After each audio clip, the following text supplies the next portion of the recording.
हिंदुस्तानी काफिर का सर काटकर मुशर्रफ के दस्तरखान पर रखा था मेजर इकबाल ने।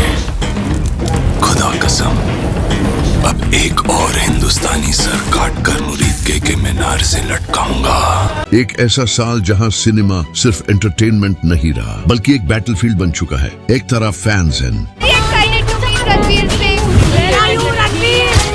दूसरी तरफ क्रिटिक्स, और बीच में एक ऐसी फिल्म फंस चुकी है जिसे कुछ लोग मास्टरपीस कह रहे हैं। सर कैसी लगी आपको? बहुत अच्छी। सर कैसी लगी मूवी? हाँ बहुत बढ़िया थी, टॉप नॉच एकदम। घायल है इसलिए घातक है, बहुत अच्छा डायलॉग था।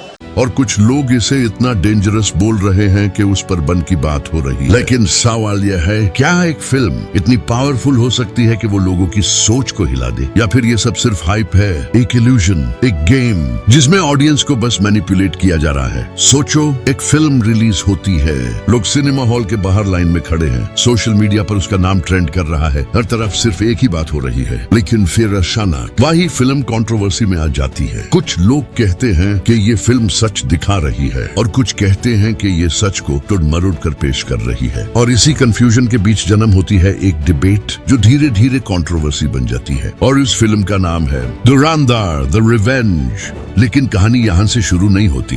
कहानी शुरू होती है उस हाइप से जो इस फिल्म के रिलीज से पहले क्रिएट किया गया। टीजर्स, ट्रेलर्स, पोस्टर्स, हर जगह सिर्फ एक ही मैसेज दिया गया, ये फिल्म अलग है, ये फिल्म बोल्ड है, ये फिल्म सच बताएगी। और जब ऑडियंस को लगता है कि उन्हें कुछ डिफरेंट मिलने वाला है तो एक्सपेक्टेशंस ऑटोमेटिकली स्काई हाई हो जाती हैं। लेकिन क्या ये एक्सपेक्टेशंस जस्टिफाइड थी? फिल्म की कहानी एक ऐसे कैरेक्टर के अराउंड घूमती है जो सिस्टम के खिलाफ खड़ा होता है। एक ऐसा इंसान जो सिर्फ अपनी पर्सनल रिवेंज के लिए नहीं बल्कि एक बड़े सच को सामने लाने के लिए लड़ रहा होता है। उसकी जर्नी सिंपल नहीं होती, उसमें पेन है, स्ट्रगल है, और सबसे ज्यादा एक ऐसा एंगर है जो धीरे धीरे ऑडियंस के अंदर भी फील होने लगता है। और यही वो पॉइंट है जहां फिल्म अपना रियल गेम खेलती है, क्योंकि ये सिर्फ एक स्टोरी नहीं, ये एक इमोशन है।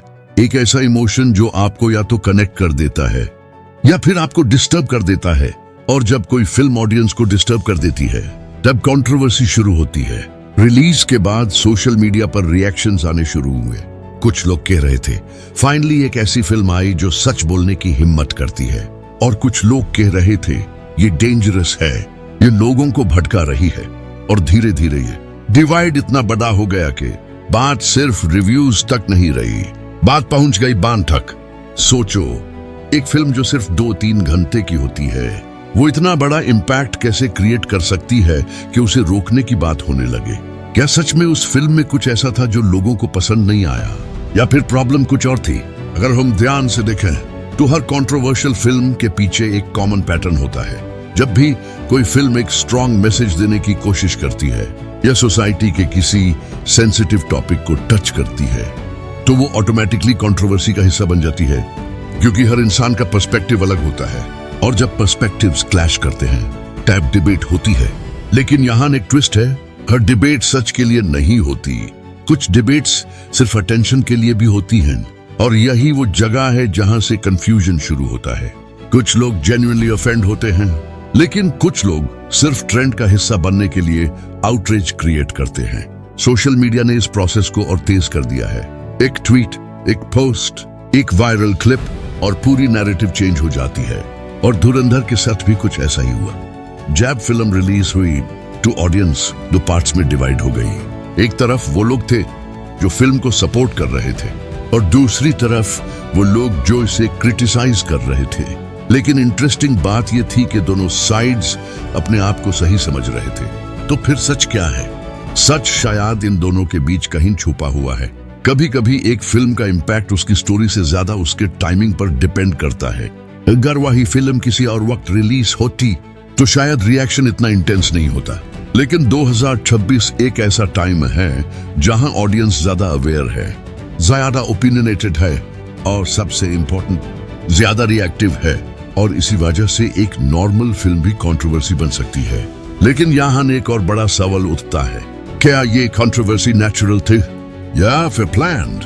फिल्म इंडस्ट्री में मार्केटिंग एक बहुत बड़ा गेम है। कभी कभी कंट्रोवर्सी खुद क्रिएट की जाती है ताकि लोगों का अटेंशन मिले, क्योंकि सिंपल सी बात है, जितनी ज्यादा कंट्रोवर्सी उतना ज्यादा डिस्कशन, और जितना ज्यादा डिस्कशन उतनी ज्यादा पब्लिसिटी, और पब्लिसिटी का मतलब बॉक्स ऑफिस नंबर्स। तो क्या धुरंधर के साथ भी यही हुआ? या ये सब एक स्मार्ट स्ट्रैटेजी थी, या फिर ये सब सच में एक जेन्युइन रिएक्शन था? इसका एग्जैक्ट आंसर शायद किसी के पास नहीं है, लेकिन अगर हम पैटर्न्स को देखें तो कुछ चीजें क्लियर होती हैं। फिल्म के रिलीज से पहले ही उसके अराउंड एक बोल्ड इमेज क्रिएट कर दी गई थी। ऑडियंस को ऑलरेडी प्रिपेयर कर दिया गया था कि ये फिल्म डिफरेंट है, और जब आप किसी चीज को डिफरेंट बोलते हो तो लोग ऑटोमेटिकली उसमें फ्लॉज ढूंढने लगते हैं, और जब फ्लॉज मिलते हैं तो क्रिटिसिज्म शुरू होता है। लेकिन क्रिटिसिज्म और हेट में बहुत फर्क होता है। क्रिटिसिज्म कंस्ट्रक्टिव होता है, लेकिन हेट डिस्ट्रक्टिव होता है, और धुरंधर के केस में दोनों चीजें एक साथ चल रही थी। और जब फ्लॉज मिलते हैं तो क्रिटिसिज्म शुरू होता है, लेकिन क्रिटिसिज्म और हेट में बहुत फर्क होता है।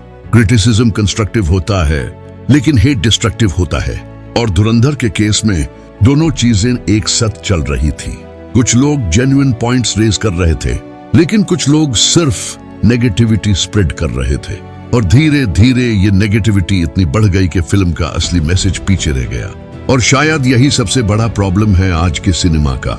हम फिल्म को समझने से पहले उसे जज कर देते हैं। हम पूरी स्टोरी देखे बिना ही ओपिनियन बना लेते हैं, और फिर उस ओपिनियन को डिफेंड करने के लिए आर्ग्यूमेंट्स क्रिएट करते हैं। लेकिन अगर हम एक स्टेप पीछे लें और न्यूट्रल होकर सोचें तो पिक्चर थोड़ी क्लियर हो सकती है। धुरंधर एक परफेक्ट फिल्म नहीं है, लेकिन क्या वो इतनी बुरी है जितना लोग कह रहे हैं? शायद नहीं। और क्या वो इतनी ग्रेट है जितना कुछ लोग क्लेम कर रहे हैं? शायद वो भी नहीं। तो फिर रियलिटी क्या है? रियलिटी ये है कि ये फिल्म एक एक्सपेरिमेंट है, एक ऐसी कोशिश जहां मेकर्स ने कुछ अलग करने की ट्राई की। और जब आप कुछ अलग करते हो तो रिस्क ऑटोमेटिकली आता है। कभी कभी वो रिस्क आपको सक्सेस देता है, और कभी कभी वो आपको कंट्रोवर्सी दे देता है। लेकिन दोनों केसेस में एक चीज कॉमन होती है, अटेंशन। और अटेंशन ही आज के टाइम का सबसे बड़ा करेंसी है। अगर लोग आपके बारे में बात कर रहे हैं, चाहे पॉजिटिव या नेगेटिव, इसका मतलब है कि आप रेलेवेंट हो। और धुरंधर डेफिनेटली रेलेवेंट है। इसलिए शायद ये कहना गलत नहीं होगा कि ये फिल्म फेल नहीं हुई, बल्कि ये फिल्म मिसअंडरस्टूड हो गई। लेकिन फिर भी एक लास्ट सवाल रह जाता है, क्या हमें हर कंट्रोवर्शियल चीज को बिना सोचे समझे एक्सेप्ट कर लेना चाहिए, या फिर हमें अपनी थिंकिंग यूज करनी चाहिए? क्योंकि आखिर में डिसीजन ऑडियंस का ही होता है। आप डिसाइड करते हो कि क्या देखना है, क्या इग्नोर करना है, और किस पर बिलीव करना है। और शायद इसीलिए सिनेमा इतना पावरफुल है, क्योंकि ये सिर्फ स्क्रीन पर चलने वाली स्टोरी नहीं होती, ये आपके दिमाग में चलने वाली थिंकिंग बन जाती है। तो अब डिसीजन आपका है। क्या धुरंधर एक डेंजरस फिल्म है, या फिर एक मिसअंडरस्टूड मास्टरपीस? अगर आपको लगता है कि सच कुछ और है तो कमेंट में लिखो ट्रूथ। और अगर आप ऐसी ही शॉकिंग और रियल सिनेमा स्टोरीज देखना चाहते हो तो चैनल को सब्सक्राइब करना बिल्कुल मत भूलना, क्योंकि यहाँ सिर्फ कहानियां नहीं, रियलिटी दिखाई जाती है।